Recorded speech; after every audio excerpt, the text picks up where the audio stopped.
So one of your first points, or your first point, was all about establishing truth.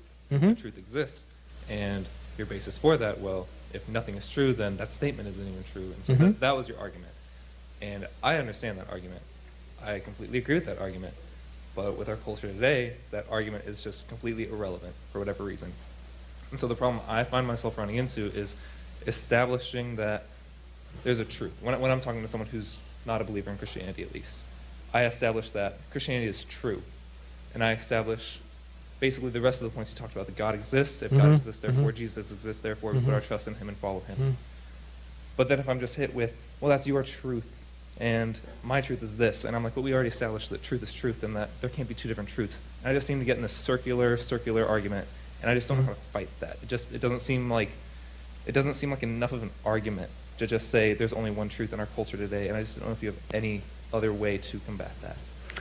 Well, one thing you can say to them, so you're saying there are two truths?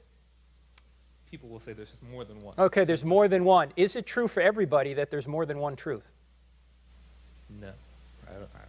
See, it's a logical contradiction. Right. So if you can't convince them it's a logical contradiction, they might not want to be convinced, right?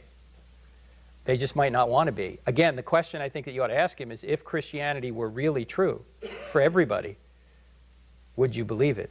Is it really true that 2 plus 2 is 4? Is that true for everybody? Yeah. Okay, would they agree with that? Yeah. Okay. Well, truth does exist. And C.S. Lewis famously said, look, if Christianity is true, it's the most important fact in the world. If it's not true, it's irrelevant. One thing it can't be is moderately important, right? Because if it's really true, everybody's eternity is based. Everyone's destiny is based on what they do with Jesus. If it's not true, it's irrelevant. It can't be just moderately important. So if they can't understand that what they're uttering there is a logical inconsistency, there's not much else you can do for them, really. You could take their iPhone, and they go, hey, that's my iPhone. You just go, hey, that's your truth. I'll try that. You know, what are they going to do, right? No, I got your phone now. What are you going to do about it, you know? So all you can do is just reason with them, and if they're not open to reason, just pray.